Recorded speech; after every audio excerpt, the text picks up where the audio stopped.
All right. Today I have Sarah Porter. We're going to talk about the Rabbid Raccoon race. It was just held was it last weekend? Or no, 2 weekends. 2 weekends, yeah. All right. Um, so tell me briefly about yourself before we get into the race. Sure. So I'm Sarah. If you listen to Dean's first podcast, I am the one that makes the famous cookies. So bar has been raised. I'm a little nervous. I didn't know they were that famous, but that is me. I have 4 kids. 3 of them do triathlon, and our eldest, he's 10, and he is actually the reason that my husband Zach and I got into running and doing stuff like this. He wanted to join the school's cross country team, and so we figured, well, we may as well, involve ourselves and try to help them improve. Truth be told, I tried to talk him out of it. And now here we are a few years later, and running is our life. So, well, it's always nice to have the family involved because it makes, I don't know, I don't want to say makes things easier, but then like your free time is family free time. It's not just me time, it's family time. So I always enjoy families and events for that reason because they're spending time together doing something they all enjoy doing. Yeah, I mean, it's really nice, and it's taken off within our family. Our youngest is almost 2, so he's not quite the runner that everybody else is, but I have hope. Oh, we'll give them another 5 years.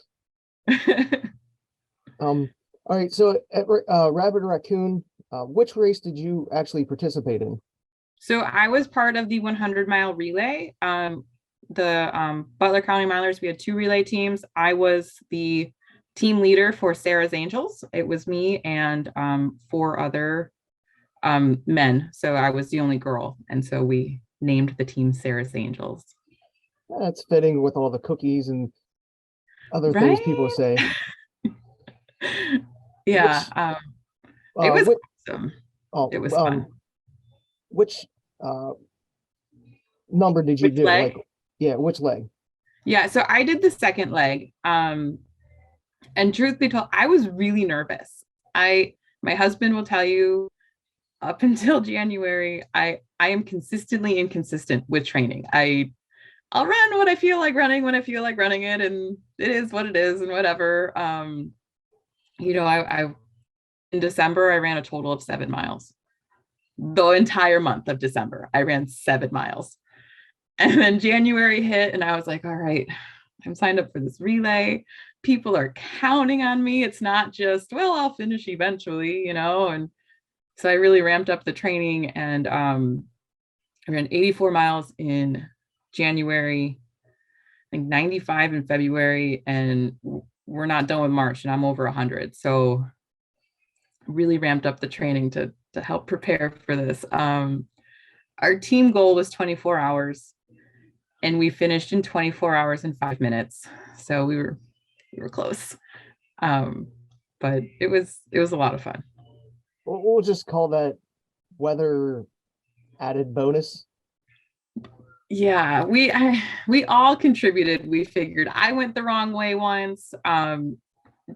Dave, the first runner on our team, he went the wrong way, and we all had little things where if we just would have, 1 minute each, really is what it was. But that's okay. We still did awesome. So well, aid station, sometimes you can subtract the aid station, and then that'll put you under the transition period. We'll just blame it on that.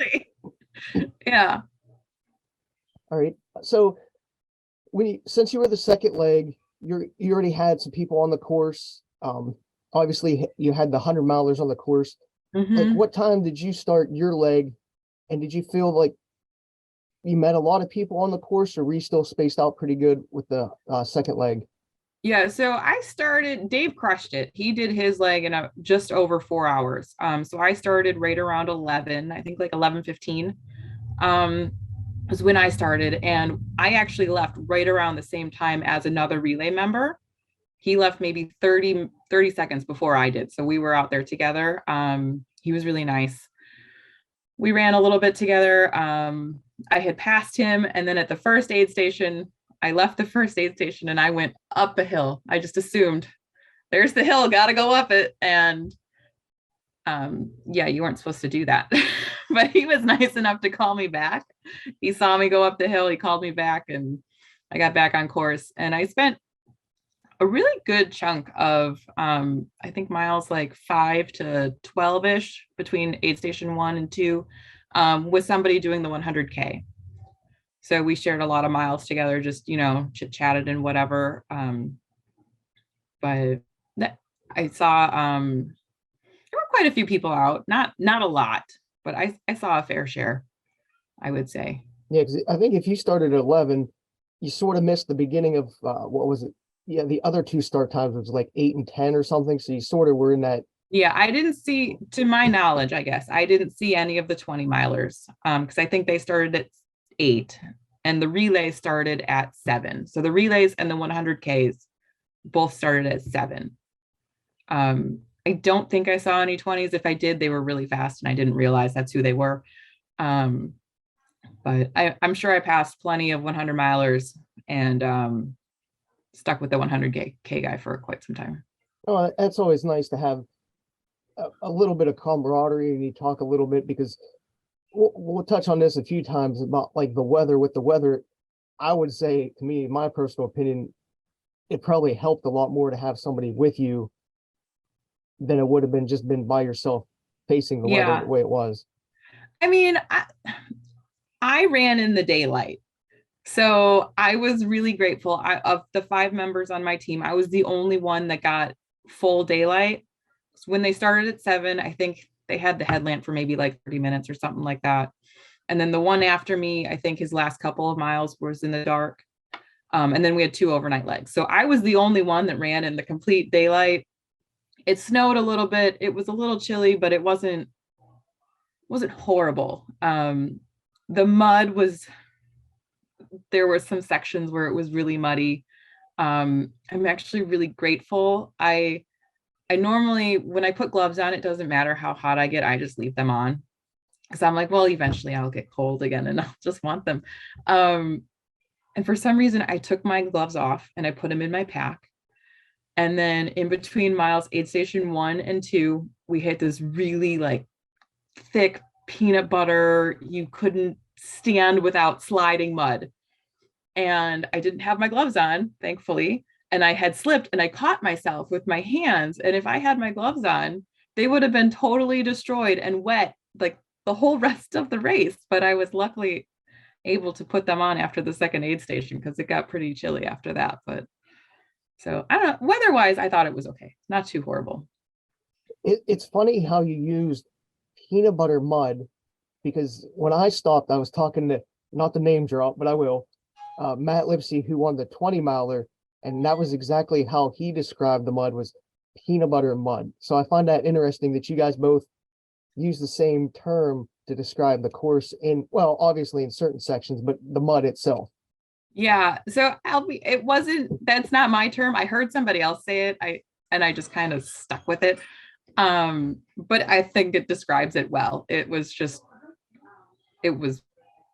you just couldn't even stand without sliding down. So overall, you would say the course, besides those few sections, it was pretty good for this time of year. Yeah. Yeah, it wasn't too bad. I mean, like I said, there were a few sections where it was pretty rough. But otherwise it was pretty runnable. A few more water crossings than I was anticipating. But most of them had like rocks or stumps or whatever that you can kind of cross on. I think I ran through the water twice. But I was not anticipating as many water crossings. And our friend, Mike Jones, he had previewed the course a couple of times, and he said that there were only 3 hill climbs, like 3 good real hill climbs. And every single time I went up a hill, I was like, that Mike Jones, he's a liar. But, that's the course. It was fun. I enjoyed it. Yeah, everybody always has their view of hills, rolling hills, flat. It's always fun to say, it's one way, and then, somebody to find out a different way. It's almost like a running joke, not to be, not as a pun, but it sort of is a running joke. Yeah. Yeah, no, I felt like I was always either going up or going down, and I was like, darn that Mike Jones.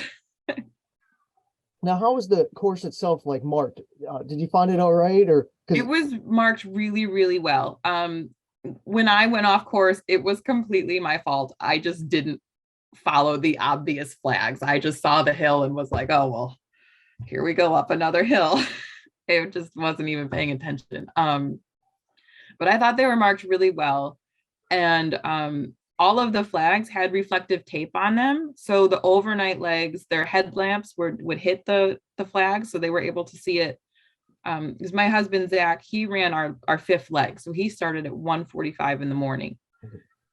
And so when I was out, I was trying to remember all of the things that I could possibly tell the people that were going to be running in the dark. I was like, they have reflective tape, so look for that. And I was like, at mile 17 and a half, you're going to go down a really steep hill and then it's a sharp left turn. So look for that left turn, because if I didn't see the flag, I wouldn't have turned, And so I was trying to remember all of the things that I could to help them along the way. But yeah, overall, I thought it was marked really well. yeah, the reflective tape in the few races that I've done where I've been overnight, we'll say like Eastern States or World's End, you just glance like your headlamp just grazes it and it just like lights up the Yeah. trail itself. Yeah, that's what Zach was saying. He was like, it was amazing. So It is kind of weird how that works, but thankfully it does work like that. yeah. So what did you take with you during the race? Anything that you felt like you didn't really need, or maybe you wanted to take, but you actually didn't? Sure. So I carried a pack with water bladder and stuff. I was grateful I had the water during the race, but another one of the tips I gave, I was like, you need to put something in between your back and that bladder, because it got so cold just sloshing around on my back. So that I wish I had something in between the pack and my back itself. But otherwise I traveled pretty light. I had a bottle of lights and some like energy chews, but otherwise I just relied on the aid stations. Um, but yeah, I don't usually carry a lot when I run. Yeah, I don't. I like to what I call is like naked running. I try to go as light as possible so that way that extra weight does add you or take it out of you a little bit. I forget what the formula was before, but lighter's better if you don't think you're going to need it, I guess. Yeah, yeah. I mean, and the aid station, there were 4 aid stations for the 20 miles, so I didn't feel like I was going to be out there and be in dire need of something. I convinced Zach to wear more clothes than he had wanted to wear. I was really nervous about him running in the middle of the night because it was like a real feel of 2. And he ended up taking off a pair of pants, and he wanted to take off his sweatshirt, but he didn't. I was like, please wear these things.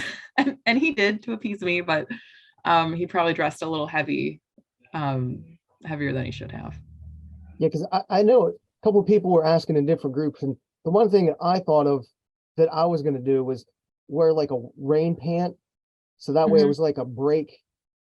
You might be wearing like like a thermal pant or something like that, but I think, in my opinion, I wanted like a water break, so like the mud and stuff would hit it and it wouldn't like freeze to my legs like a thermal.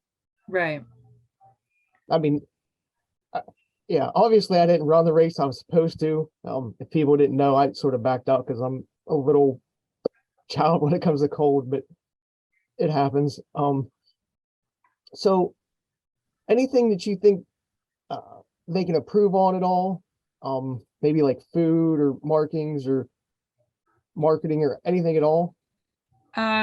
So general consensus was they needed like heat sources at the aid stations, like a small like fire pit or something. They had one at the finish line, which was great because then when we were waiting for everybody to come in, we were standing around the fire. But if they even had like little portable, like bonfire pits or whatever at the aid stations, those would have been really nice to just kind of warm up with.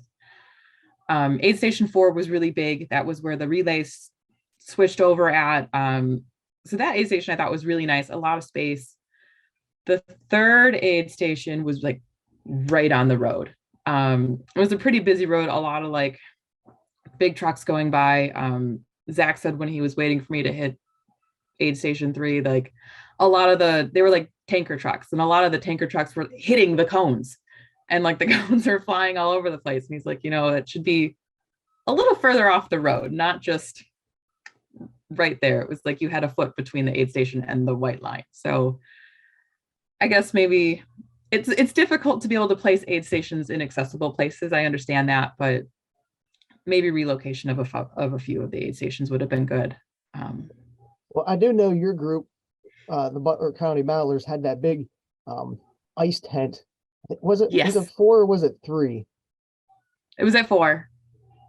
Yeah, because I did stop down and hung out with Sean a little bit there, and a couple other people, and I think other races need to utilize that sort of thing after seeing it in action. Just that little space heater you guys had in that. It was really amazing. Yeah, it got really, really warm in that tent. So it was a really nice place to go and kind of just, I guess, warm back up real quick. I mean, I don't even know how many blankets that I was walking around with. And because you're there and you want to be there to support everybody and cheer everybody on. So you don't want to just sit in the tent, but it was a nice place to escape to when you needed it. Yeah, so hint to all race directors, buy an ice tent and portable heaters, because your participants will thank you and your volunteers as well. Yes, so much. Yes. I think you guys had, off the top of my head, you guys probably had 20 people roughly. There were a lot of us. Yeah, we had 2 relays, so that was 10 right there. We had 2 people attempt the 100-mile solo. I think there were 4 or maybe 5 that did the 20-mile. And then we had somebody do the Trash Panda, which was the 20-mile at 8 a.m. and the 20-mile at midnight. So we had a lot of us out there, which made it more fun. Now, did you get to see Dean at all? I passed Dean on the course.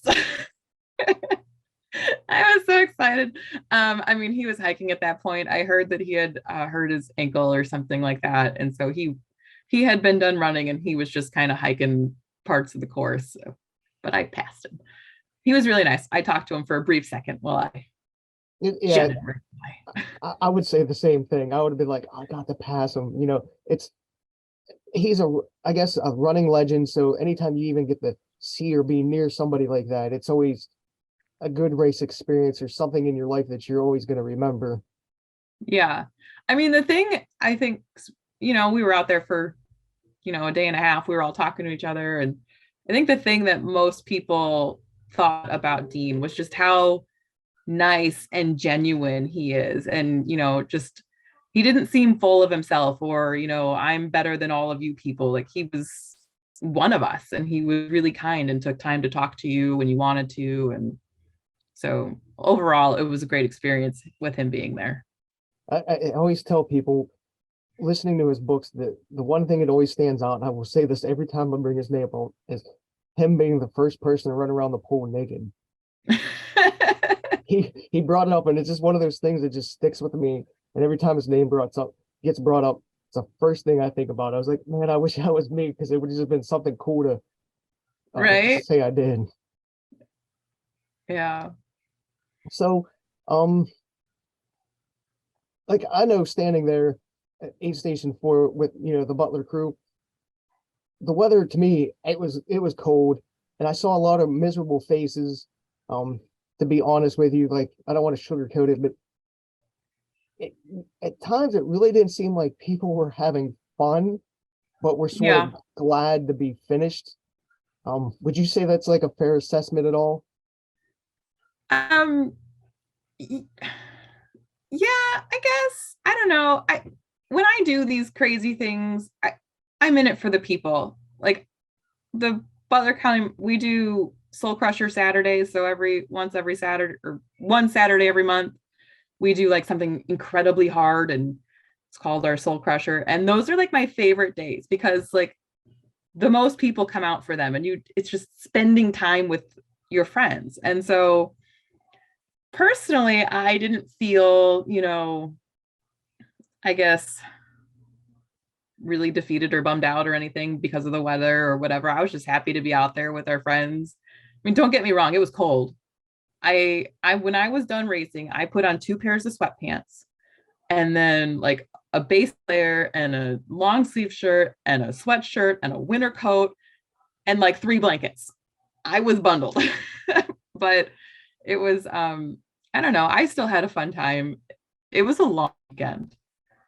That I'll give you. It was long. It was tiring. So, sometimes you wear that on your face, I guess, but overall, I had a really fun time. And I like to think everybody that was with me had a fun time too. Well, you're lucky because you had that nice crew, but then again, being a trail race, you always find that trail community is always so supportive of one another. So it's sort of, no matter how good or bad your race is, the trail community itself always lifts you up or makes you feel so much better than you actually might be. So even if you crush the race and feel horrible, your legs might be dead, there's always those people there to pick you up afterwards. So that's one of the big things I really like about the trail community. I have friends who they don't understand running. They're like, I don't know why you do this. What do you mean you're running again? And I'm like, it's fun. It's the people. And it's what it is. It's the community I prefer trail over road. I think the road runners are nothing against road runners. All runners are great, but I feel like road runners are there to win and they're there to go fast. I am not fast. I don't care to be fast. I just like to be out there and enjoy the experience, and I'll finish when I finish. But I think that the trail running community is more like that sort of mindset where you don't have to be fast to have fun. Yeah, we're there for the experience. And I think we get lucky because we get to see things that people would never imagine being able to see. Yeah. Yeah. I don't know. I love trail running. It's the best. Yeah, I will agree. I do prefer trail running over road. It just, I guess you can't have one without the other, even though I'd rather run more trail, but sometimes it's hard to, find as many races, I guess. Well, there's plenty of races out there. Well, I like to race every weekend, so it's kind of expensive too to run trail races. I'll give you that. Yeah. All right. So do you have any other big plans or races coming up in the future? Yeah. So I have declared 2023 to be my year. I registered for the GRT 50K. So the 20 miles, when I ran the 20 miles for the Rabbid Raccoon, that was the farthest I had ever run. So this will again be the farthest that I've ever run. You might laugh when I tell you why I've decided to do the 50K. My husband Zach did the 50-mile last year, and that was crazy. Like, run before that was like 25 miles or 23 miles, or maybe he did 30. It doesn't matter. He did not. And I was like, well, it's close. It's right in our backyard. We literally live like at Moraine. And I was like, do this one. So I was looking at the 20-mile. At 20 mile, I can do this one at 20 mile. And then I set the 50K and I saw that you got a short sleeve t-shirt, but if you did the 50K, you got a long sleeve shirt. And I really wanted the long sleeve t-shirt over the short sleeve t-shirt. So I registered for the 50K, for that extra little sleeve there. Hey, whatever gets you there and gets you to the start line and makes you happy, that's all that matters. Right. I mean, even if it's just like a hot pocket or some pickle at the finish line, whatever gets you there, that's the most important thing. Yeah. Yeah. So, but that's actually, I'm signed up for the Dirty Kiln in a couple of weeks. We're doing the half marathon. But otherwise, those are the only 2 other races I'm signed up for this year. I'm pretty open. last year I had a lot of races. We did the Rocksylvania Trail Series out in Central PA. And so we were going out there a lot. But it was just expensive with the travel and everything. So we opted to not do that again this year. But it was awesome. If you guys ever consider a Rocksylvania series race, it's a really awesome series to race. So a lot of fun races. Yeah, I love a lot of those races. I try to hit different ones, but then I always have my go-tos like Heiner and World's End.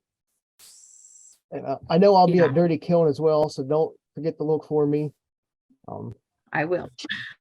One thing about Kiln before I forget is your feet will get wet in like 4 or 5 times because you cross little creeks. So be prepared for that one. Noted. And I think it's going to be right off within the first mile. I think it is the first one, 1.5 miles. So you're going to have wet feet with the way that they're running it this year. Like it's in reverse is what it's been. Yeah, I read that they're doing it backwards. Yeah, so it's more earlier in the race than later. I think before it was maybe like 4 miles in. Now it's like 1.5 miles. So thank you, Ben. Ben's the race director of the Yes. I don't know if he's the specific one, but he's like the head of Allegheny Trail Runners. He's a little sadistic and he likes to be called sadistic, so it's all good there. All right. Anything else you want to add or touch on? No, I don't think so. I'm looking forward to, we have that Soul Crusher series with the Butler County Milers. We have that coming Saturday, so April Fools. So that one will be fun. It is the Swamp Run. Sean says that when you are cursing the hill and you want the swamp, or when you're cursing the hill, you're going to get the swamp. And then when you're cursing the swamp, you're going to get the hill. So it sounds interesting. I'm excited for it. So looking forward to that for sure. He did brief me on it a little bit, and it's supposed to Are you coming? You should come. Well, I gotta do I signed up for a 5K with the Indiana Road Runners. Okay. So you know what I mean? It's one of those things I gotta race every weekend. So. But, yeah, you were at the shuffle on Saturday, I saw. Yeah. I wasn't there. My kids and Zach were there, so. Yeah, it was actually nice this year. It was actually a little warmer and drier than the past year. So it was overall, it made it a little bit better than past years, but it's always been a good race because Joella, if anybody we love Joella. Yeah. He does a lot for the like the tri community and helping younger runners. Just a good person. So I always try to support her. Right. Yeah. Our kids are actually on her triathlon team. So those poor kids. They love it so much. But we're so grateful to have discovered Joella and triathlon and all that. So yeah, she really is a really nice and great person. If you ever get a chance, if anybody ever gets a chance to meet her, you won't be sorry. Yeah. All right, so I guess we could wrap that up a little bit. Okay. This was Sara Porter. She did if you're catching the end of it and you didn't hear the beginning, she did the Rabbid Raccoon relay. She did the second leg, and her team finished in, you said 24 hours and 5 minutes? 24 hours and 5 minutes, yep. All right, well, congratulations to you and your team, and I'm looking forward to seeing you guys. I'll see you in 2 weeks. Couple weeks, yeah. All right, well, take it easy. Happy training, and I'll see you soon. Thanks, Dean.